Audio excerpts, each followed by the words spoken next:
So Unit 2, Lesson 4, Analyze Visuals and Data.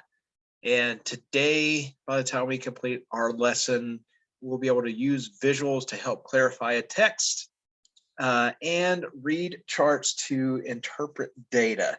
So something that we did in social studies on more than one occasion.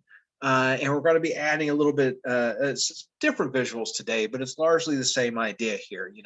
Learning to interpret data that appears on a graph or a chart, and adding that to our sort of critical thinking skills.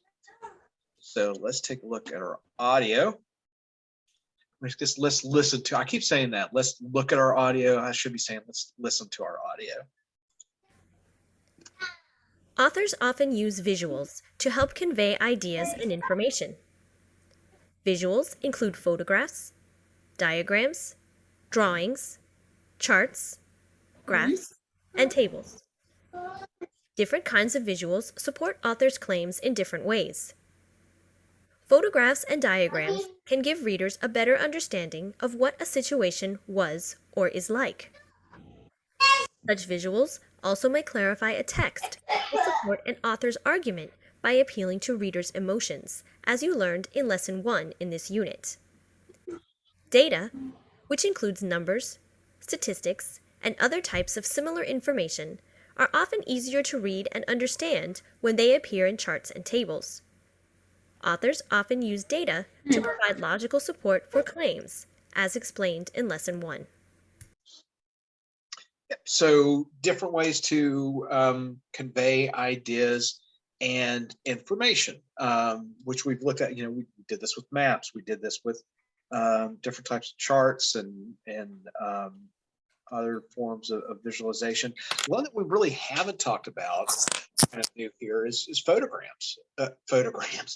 Photographs. And I was looking at those two words, photographs and diagrams, so I just combined them to photogram. Photographs, pictures, drawings can also have a lot of information. We talked about primary and secondary sources not that long ago, and the idea of a primary source being, whatever document that is closest to the event occurring. Well, sometimes that might be visual, it might be photographs, it might be pictures. So, we can take those into account. Some, even, if we're looking at sort of like medieval history, there's something called the Bayeux Tapestry that shows the invasion of England by William the Conqueror, 1066, the Battle of Hastings. The Battle of Hastings is on this huge tapestry that somebody has woven the story into it, and that is basically one of the sources of information we have for that event. So even historically, video and things like that may also be a way that we look at information. So we're going to deal with a few photographs, I believe, in here as well. And other things that we've looked at, political cartoons, another way to think about data. So let's take a look here at our all familiar table to start with. So really important when we do these. And when we look at photographs, we'll see captions and titles. So always make sure that we're looking at the caption and title too. For here, we're talking about the two types of flu vaccine. It says both the flu shot and the nasal spray help protect against influenza, but there are differences to consider before deciding between the two. And our table, right? We talk about columns and rows. So we have a column for the flu shot and a column for nasal spray. And it says right there in our A text box, column headings identify information. The left column has information about the shot, the right column about the nasal spray. And then in the body of that table, it says authors often use short phrases to convey information quickly. Here, readers can easily review information about two types of flu vaccines, right? Anytime that information it doesn't look good in a long text. Like you could put all that same information in maybe a paragraph or two, but it doesn't stand out the way you want it. It doesn't make those individual points the same way that you want to make them here. And so our columns say, on the first side in the flu shot, that it's administered through a needle. You'll need an injection, right? It's the first thing about when you hear shot, you're going to get an injection. Contains killed viruses. You can't pass the flu along to anyone else. Approved for people 6 months of age and older. Can be used for people at increased risk of flu-related complications, including pregnant women and those with chronic medical conditions. They always, especially in elderly folks, they always tell you to get your flu shot every year. And then the nasal spray, different form of receiving the vaccine. So on the right-hand column, it says administered through a spray. You won't need an injection. Contains weakened live viruses that won't give you the flu, but that can, in rare cases, be transmitted to others. And then next is approved for healthy people ages 2 to 49, and given only to non-pregnant healthy people, not to those with chronic medical conditions, suppressed immune systems, or children and adolescents receiving aspirin therapy. So more restrictions as far as using the nasal spray for the vaccine than the flu shot itself. And that information, remember, we always want to take a look where it comes from, the mayoclinic.com article, flu shot, your best bet for avoiding influenza. That's from 2013. So we talked about .coms, .edus, .govs. Here we have a .com, right? It is a commercial site. The Mayo Clinic is a hospital, but they also make money. But this is one more reliable because it is coming from like a hospital system, a research hospital. So it's not always cut and dry where those those domain names and how reliable they are. Okay, so our quiz, I'll start it up here. Back to our table of information on the flu vaccine. And here it says you can assume that the authors intend to inform readers about the flu vaccine, right, based on the title and the information, and to persuade them to get vaccinated by providing options for getting the vaccine. So we talked about purpose, right? What is the purpose of writing? Well, you could assume based on the where the information comes from, the Mayo Clinic, and the information involved, that they are providing you information to help compel you to get vaccinated and giving you the benefits of either way of receiving it. So how about Tracy? Would you read question 1? Yes, the question 1, which reader would be most likely to choose the nasal spray after studying this table? A reader with a medical condition. B, the reader with a fear of needle. C, a reader who is not pregnant. D, a reader who is 60 years old.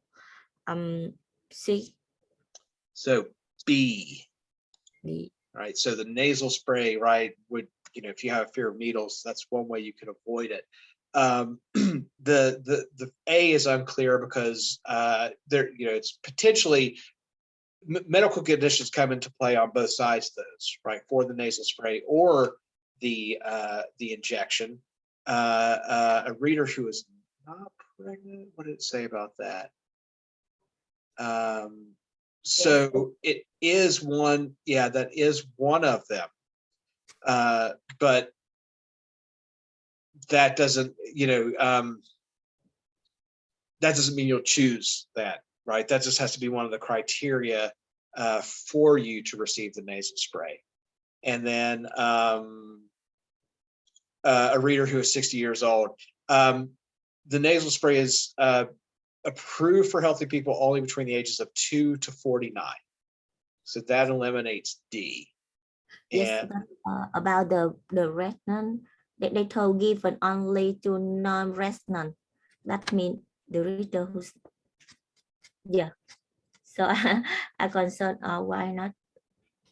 oh, so why not the non-pregnant? or yeah, why not C? So the choice, let me see if I can explain this better. I'm confused between B and C, but because they don't talk about the B, the fear of the needle, because they just say about the non-pregnant can give saw spray. Yeah, no, I see what you're saying. It's the information for a non-pregnant people is in there, but we're talking about the choice, and that's the one little difference there, is that if I was someone who didn't like needles, then I would have a potential choice for a vaccine other than the injection. C only talks about a particular group, only non-pregnant. So non-pregnant women have a choice. They could take the other one, but it's only approved for non-pregnant people for the nasal spray. Does that make sense? It's the difference in just a specific group versus a larger group. I know it's it's a little complicated, but a non-pregnant can take either. Yes. I guess that's the point I need to make, right? It's kind of a tough one to explain, but I think that's the best way to put it. Non-pregnant people could take the injection or nasal spray, but only non-pregnant people can take the nasal spray. That's the difference there. Okay. So yeah, one was B, and then we have a passage for 2 here. Grace, could you read maybe paragraphs 1 and 2? Okay. Oregon land of opportunity. Oregon is a state of agriculture opportunity. Its broad areas of undeveloped farming land offer much less advantages to those who will come and till them. Every section of the state wants settlers to such as have industry and will undertake the development of the idle acres. Rich rewards await. Never before has the state of Oregon been so diligent in the development of agriculture, its greatest asset as now. The state is anxious that every farmer who comes to it shall thrive. Not only the Oregon State's Agriculture College, one of the most efficient of all such institutions in the whole country, but every other agency is working for the success of the agricultural interest. Okay, I'm going to read the next 2 there. Experimental and development farms dot the state. The commercial bodies and the business community are allied to advance the interest of the tiller of the soil, and the businessmen of the chief cities work for the betterment of the farming districts, knowing that in doing this, they are building the surest foundations for the future of Oregon. The whole state bids the farmer welcome. Its fertile soil and genial climate work in partnership with all these interests to make his life pleasant and his work profitable. With the growing markets and the widening demand for his products, the husbandman will find his region of never failing bountiful crops and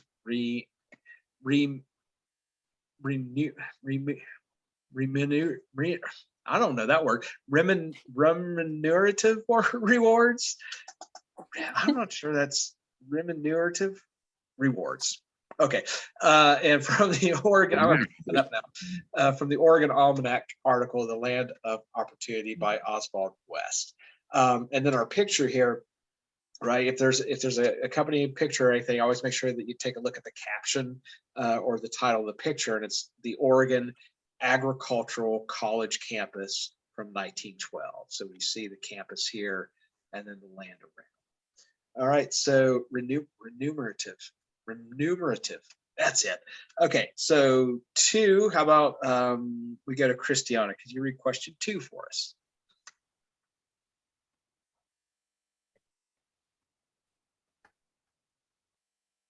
Number 2, how does the picture support the claim that Oregon has broad area of undeveloped farming land and an idle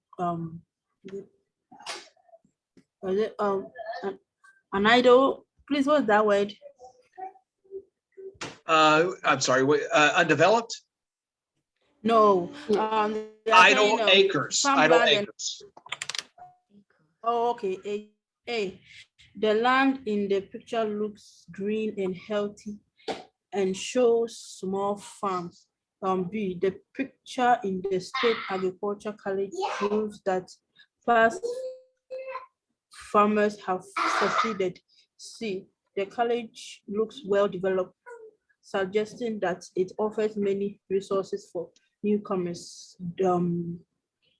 D. The landscape in the background of the picture seems expansive and unoccupied. Is it C or D? It's D. Yeah, the landscape in the background of the picture seems expansive and unoccupied, right? So lots of land to develop there. So that is D as in dog for number 2. An acre, by the way, that word there, acre is a measurement of land. It's in square footage. I don't know like how many square feet an acre is, but that's usually the way they talk about, real estate. If you're buying a house, it sits on an acre of land, or a farm that's 40 acres, something along those lines. So idle acres being, unused land that's ready for development. So 2 is D. And 3, you have the same passage. Sasha Gay, could you take number 3 for us? Seeing a picture of the State Agricultural College might have reassured readers considering a move to Oregon by showing that A, the state was not deserted or lacking community resources. B, businesses and farming districts were thriving. C, state agencies were committed to helping farmers. And D, the state offered options for building a successful career. Is it D? So it's A, the state was not deserted or lacking community resources. So, if you're moving somewhere, maybe to develop land and everything, yeah, you want open spaces, but you don't want to be necessarily out in the middle of nowhere with anything not available. So that's really what this picture demonstrates, right? That you do have a nice, college campus. You have sort of a little bit of an urban area, but you have lots of green space around it. You have lots of room to grow. So A for number 3. And Nilda's put in there, 1 acre is 43,560 square feet. 43? Is that right? 43,000? Huh. Okay. But yeah. So it's in square footage there. So yeah, thanks for that. And then 4, let's see. How about Tracy? Could you read number 4? Yes, which statement best explains how the passage to picture work together to persuade readers. A. The passage provides positive statistics about Oregon, and the picture helps readers imagine what it might be like to live there. The passage explains the importance of the Oregon State Agricultural College, and the picture provides detail about the campus.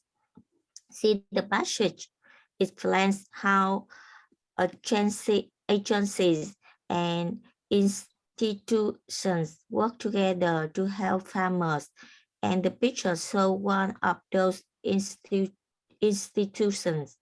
The passage states how much opportunity and support await farmers in Oregon. The picture provides the idea image of the area. Um,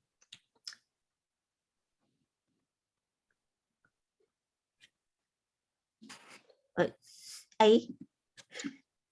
D.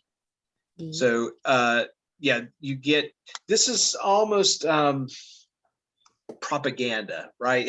I don't know if I go as far as propaganda, but it's like advertising the state.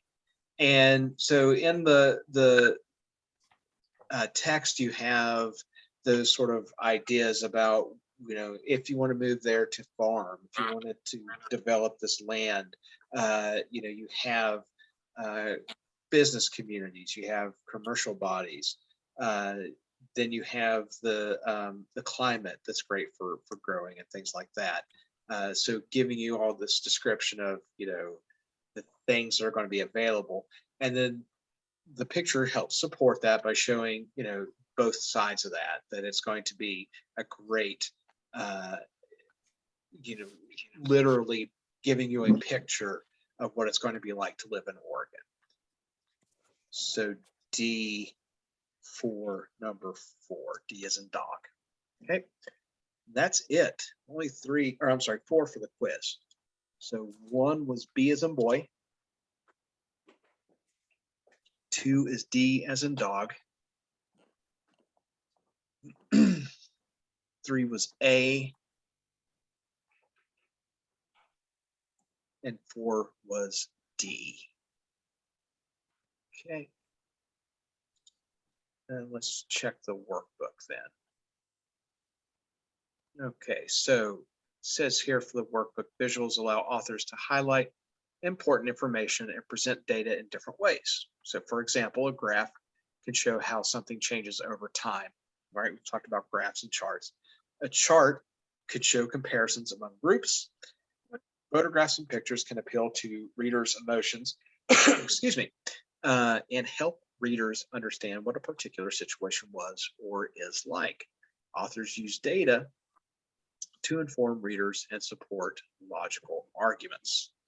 And again, looking at new information on vaccines, this time it looks like it's going to be measles.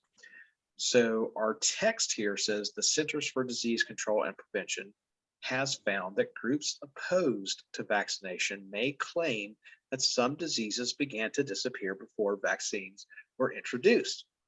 Better nutrition and cleanliness have certainly reduced disease, but vaccination remains an important part of keeping populations healthy. The graph below shows that a permanent decrease in incidence of measles began when the measles vaccine became widespread. So up here it says the title of a graph or table indicates the information it shows. This graph shows the number of cases of measles in the United States between 1950 and 2001. And then underneath, remembering our Y and X axis or axes. So this graph shows the numbers of cases on the vertical Y-axis going up and down, and years on the horizontal X-axis shows the years. So, you know, zero, remember, you know, they might have a parentheses there to show you how many in cases in the thousands or whatever the actual value is. So here it's thousands. So 200,000 cases, 400,000 cases, 600,000, 800,000, up to 1 million on the Y-axis, and the X-axis are the years. So we see where those numbers there in the 1950s looks like it may have reached close to 800,000 there at its peak before it fell off some, and then when the vaccine was licensed. We have a dramatic drop there in the mid-1960s. Let's start our workbook here. In test taking, review visuals carefully. It is important to notice, for example, that the numbers on this graph's y-axis represent hundreds of thousands, just like I mentioned. These numbers show how important the vaccine is. So, if a question asks you about, how many cases in the year about the year 1960, you want to make sure that you're, say 400,000, right? That is the value of that number. Okay, so question 1, how about Christiana? Would you read question 1 for us, please?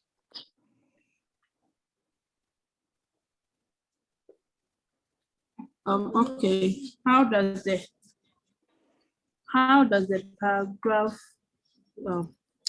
graph help the author respond to anti-vaccination viewpoints? The graph shows that A, vaccination were more effective than illness and nutrition. B, vaccines have been effective in eliminating many diseases. C, the measles case decline steadily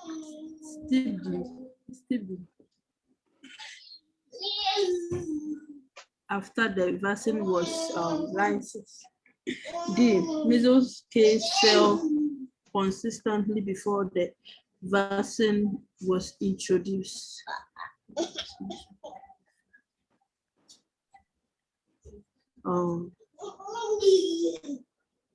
A, C, measles cases declined steeply after the vaccine was licensed. So, this writer, this author is trying to convince us that the vaccine works. You have these communities that think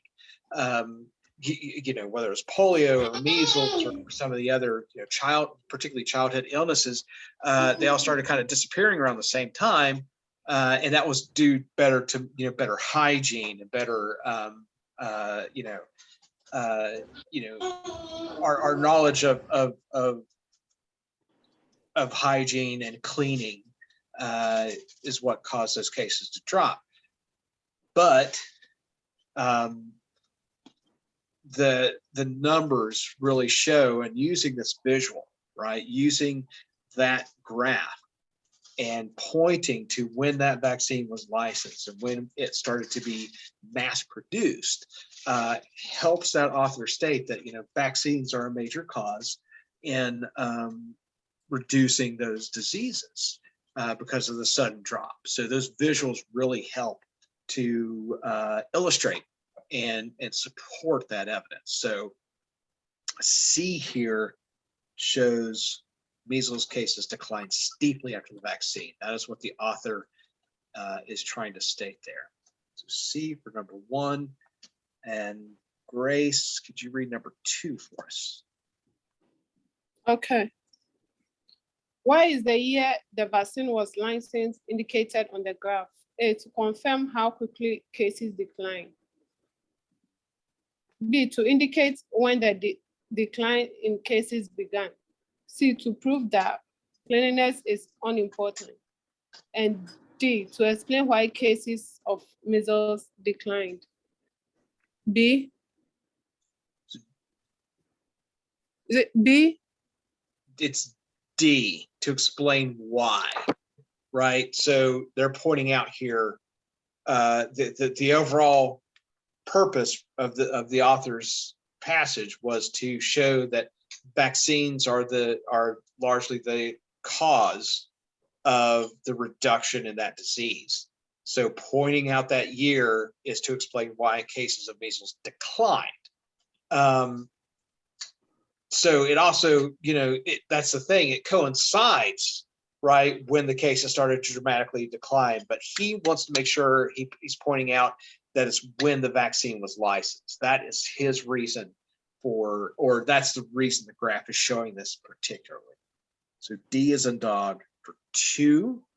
And 3, we have a new passage. Sasha Gay, could you read passage or yeah, could you read the passage for number 3 for us? President Ford's proclamation about the end of the Japanese entertainment. During World War II, over 100,000 Japanese Americans were removed from their homes on the Pacific coast of the United States. The Japanese Americans were allowed to return to their homes when World War II ended, but the order for their removal was not formally canceled. On February 19, 1976, President Gerald Ford issued a proclamation confirming the cancellation of the order. President Ford noted that February 19 is the anniversary of a sad day in American history. On this date in 1942, the executive order for the removal of the Japanese Americans was issued. The War Relocation Authority did try to protect the welfare of the Japanese Americans. Nevertheless, the executive order represented a fundamental setback of American principles. President Ford stated that now the country knew what it did and President Ford stated that now the country knew what it did not know in 1942, that the Japanese Americans were loyal Americans at home and did at home and in battle. They made great contributions and sacrifices. He called upon the American people to promise with him that the country had learned from the tragedy. He urged them to treasure liberty and justice for each individual American and to make sure that such an action never happened again. Adapted from Proclamation 4417 by Gerald R. Ford, 1976. And just a look, real quick look at the photo there. And like I said, make sure that you understand the caption, understand what is happening in the picture. So this is photographed by Dorothy Lang of Japanese Americans waiting to enter the mess hall at Tanforan Assembly Center, 1942. So it's basically a line forming for them to get into the cafeteria. Okay, so, or the mess hall, as that says here. You want to go ahead and read the question for us too? Which implied claim do the passage and photograph support? A, Japanese Americans feared that the removal order would be reissued. B, the removal order violated the civil rights of Japanese Americans. C, Americans are likely to forget the contributions of Japanese American soldiers. And D, the War Relocation Authority provided inadequate food for Japanese Americans.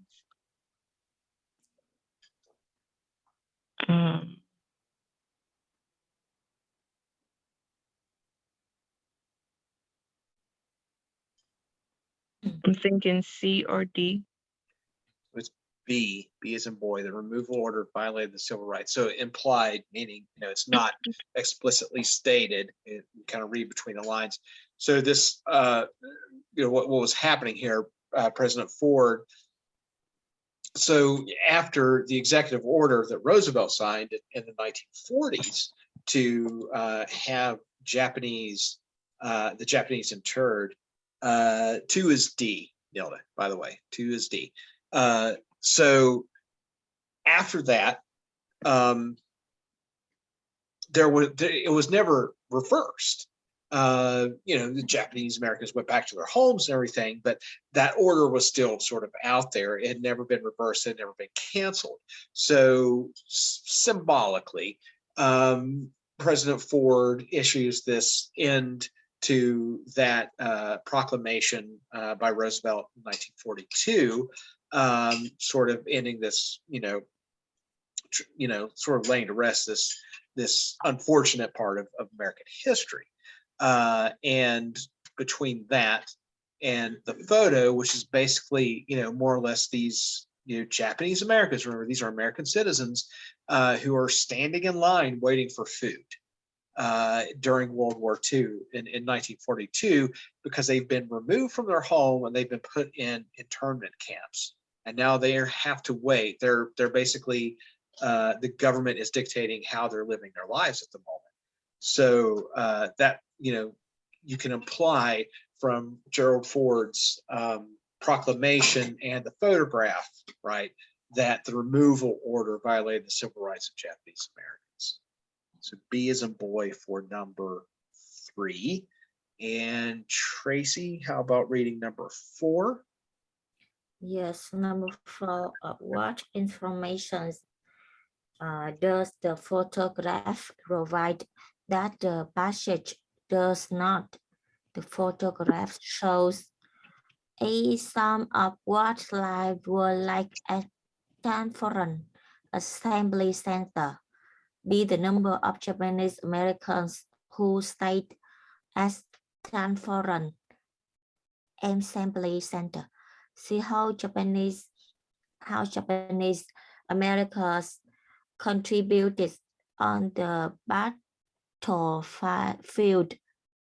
The Americans' views about World War had changed by 1976.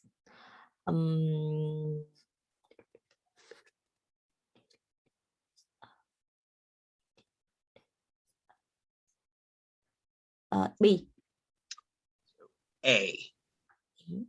Yeah, so photographs can help us see what life was like at any given time, that particular era, wherever the photograph was taken. So here we see that this is what Japanese Americans would have faced on a day-to-day basis, getting in line to wait for the mess hall to open to get food. So it gives you a small glimpse of what life would have been like for them. We see a small segment of the number of actual Japanese Americans that would have been there. That picture doesn't necessarily tell us how many Japanese Americans were there. And then the other ones, of course, doesn't really speak to anything about those other events. So A for number 4. And our same passage for number 5. Christiana, could you read question 5 for us?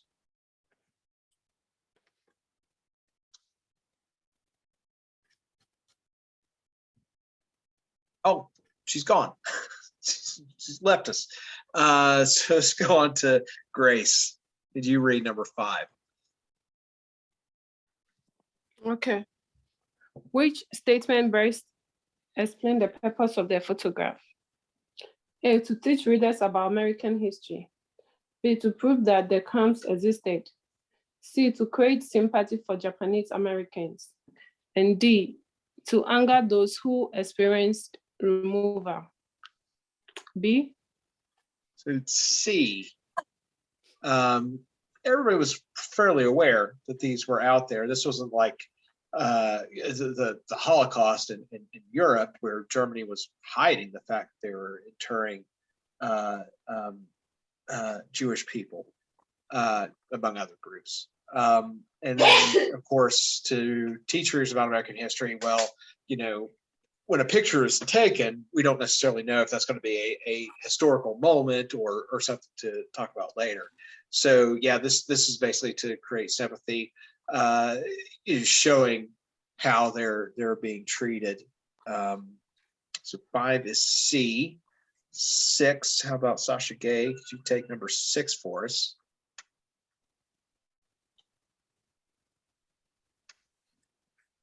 It says, which conclusion is best supported by the photograph?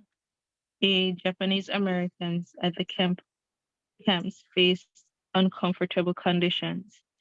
B, President Ford believed the removal of Japanese Americans was unjust. C, Japanese Americans face removal in Oregon, Washington, and California. And D, Japanese Americans were separated from their friends and family at the camps. A. Yeah, Japanese Americans were faced with uncomfortable conditions. So 6 is A. Okay. And let's see, 7. So I'll go ahead and read this real quick. So here it says, note that the graph below compares youth in 4-H with youth engaged in out of school time activities. So when it says OST, it's other, out of school time activities. And youth participation in 4-H. So we have a bunch of little facts here, bullet points. So the 4-H study of positive youth development has discovered that when compared to other young people involved in 4-H, 1, have higher educational achievement and motivation for future education. 2, are more civically active and make more civic contributions to their communities. The advantages of 4-H participation also include higher educational achievement and higher motivation for future education. Young people in 4-H, 1, report better grades, higher levels of academic competence, and an elevated level of engagement at school. 2, are nearly 2 times more likely to plan to go to college. 3, are more likely to pursue future courses or a career in science, engineering, or computer technology. So that is from 4h.org article, research shows 4-H helps young people excel beyond their peers, from 2013. And remember talking about domains on the internet.org being an organization. This one for the 4-H, right? A nonprofit. So grade 12 educational outcomes. Remember OST, other out of school time activities. So other things than 4-H. The green showing 4-H, and the graph shows 0 to 100% total possible. That 4-H grade students in 4-H did better. Academic competence, they were pretty close to the same. They might have actually been just a little bit lower. Overall school engagement, these students tend to be very engaged in school activities and involved in their school, more so than other out of school activities, and expects to graduate from college. So you also have an upper hand there from 4-H students as well in the green bar. So let's take a look at our question then. And for number 7, how about Tracy? Could you read question 7 for us? Which claim from the text is not supported by information in the graph? Young people in 4-H have higher education achievement. B, are nearly twice as likely to plan to go to college. C, report better grades. D, report higher overall school engagement. A. So B, are nearly twice as likely. So everything else is in the graph is fairly accurate, right? So have higher educational achievement. They do get better grades in green. Report better grades, right? So they also there, and then report higher overall school engagement. That is also true. But the one thing that the graph doesn't support is that there are nearly twice as likely to plan to go to college, because that would mean the blue graph, that blue bar, would need to be down here below 50%, right? With those two bars being fairly close to each other, that the green does edge out the blue one, but that's much more than 50%. So that leaves B for number 7. Okay. And number 8, we're still on 4H. Grace, how about reading question 8 for us? Did I already pass it? Back here it is. Okay. Which is the most likely conclusion to draw from information in both the passage and the graph? A, participating in 4-H improves young people's self-confidence. B, participating in 4-H helps youth build skills that they can apply in school. C, participating in 4-H increase young people's social skills. And D, participating in 4-H provides youth with a sense of community and support.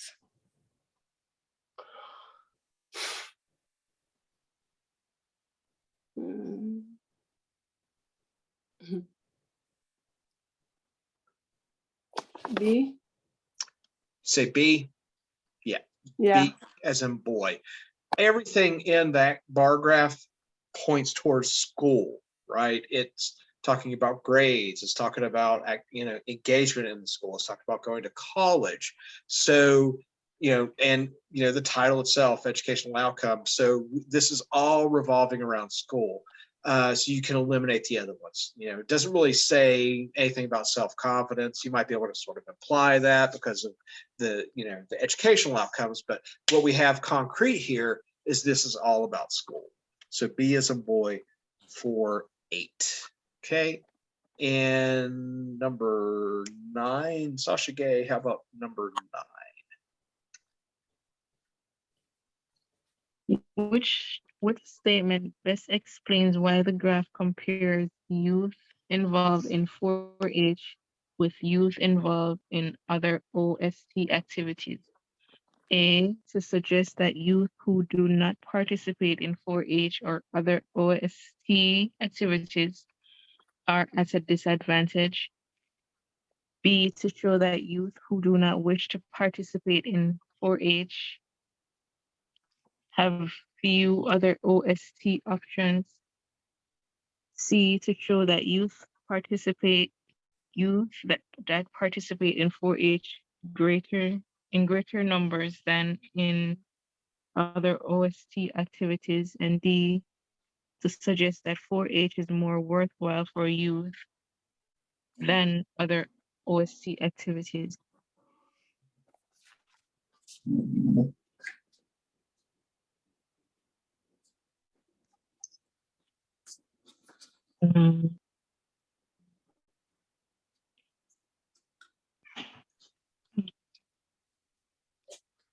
Is it B? D. D is in dog. So it suggests that 4-H is more worthwhile, right? That the overall idea in every circumstance there, set barring maybe academic competence, 4-H edges out other outside activities as far as how it helps school-age children in school.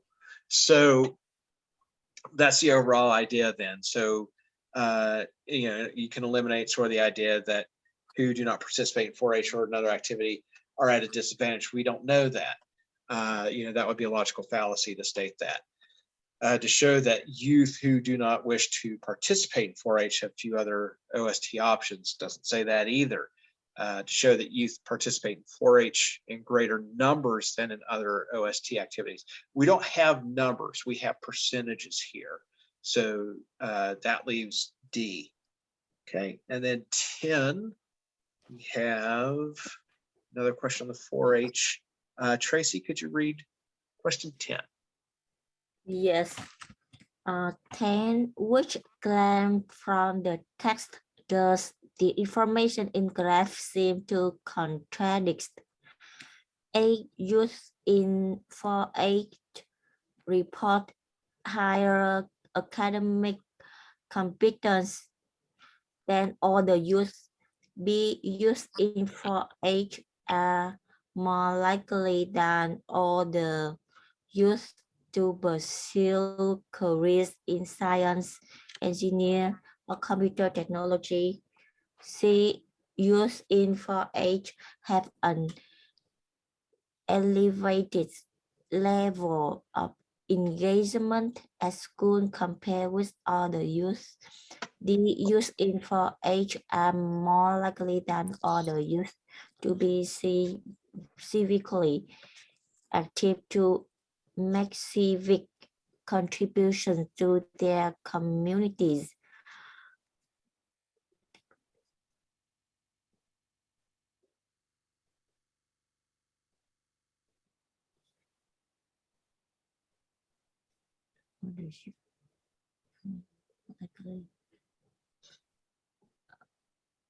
A. Okay. A, yep. A for Yeah. number 10, right? So that's the one, right? Contradict meaning it asserts the opposite, right? It's like contrast. It is making a statement to counter another statement, often by asserting the opposite, right? So the one area of in this where, you know, if you had that one little piece of information, you know, you might say, well, maybe I don't want my child in 4-H because they actually do not do as well in academic competence. So that's that one area, that one statistic that contradicts the rest of the information. All right, yeah, so 10 is A. And we have a short passage here. I'm gonna go ahead and read our passage here. So it says, over the past 10 years, growth in science, technology, engineering, and mathematics, STEM jobs, was 3 times as fast as growth in non-STEM jobs. STEM workers are also less likely to experience joblessness than their non-STEM counterparts. So we hear that word quite a bit as far as, you know, STEM training and everything. So that's what that means: science, technology, engineering, and mathematics. And then it says in 2010, there were 7.6 million STEM workers in the United States, representing about 1 in 18 workers. STEM occupations are projected to grow by 17% from 2008 to 2018, compared to 9.8% growth for non-STEM occupations. Workers in STEM occupations also earn more on average than their counterparts in other jobs, regardless of their educational attainment. On average, STEM workers with a high school diploma or less earned almost $25 per hour, $9 more per hour than those in other occupations in 2010. It should be noted, however, that only about 1 out of every 10 STEM workers has a high school diploma or less. Those with graduate degrees in a STEM job earn more than $40 per hour, nearly $4.50 more per hour on average than those with non-STEM jobs. And that's our breakdown here in our little table.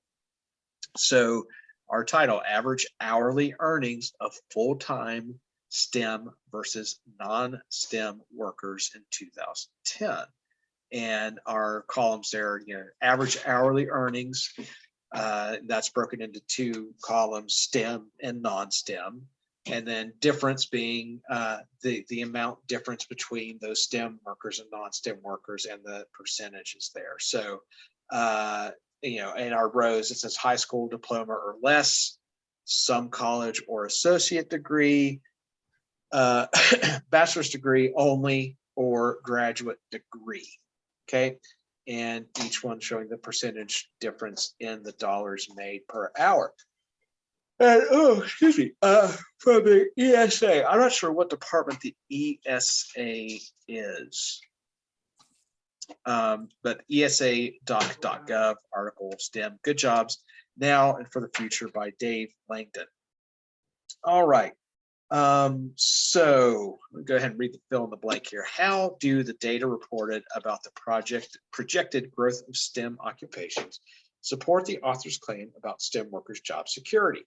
STEM workers are blank likely to experience joblessness than their non-STEM counterparts.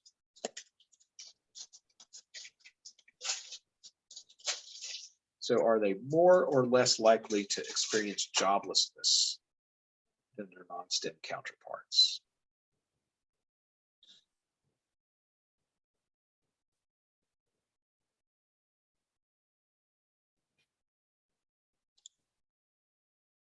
They're less likely. So workers are less likely to experience joblessness, right? So that's data from the report itself, not necessarily in the table, but it says up here, earn more than average, are less likely to be jobless. Okay, so less likely for number 11. And number 12, then consider how the table supports the statements in the passage. The table lists average hourly earnings of STEM and non-STEM workers across several levels of education to show that STEM workers earn blank on average than their counterparts in other jobs. More, yeah. So more for number 12. And most aspects, so more on average than their counterparts in other jobs. All right, that is the end.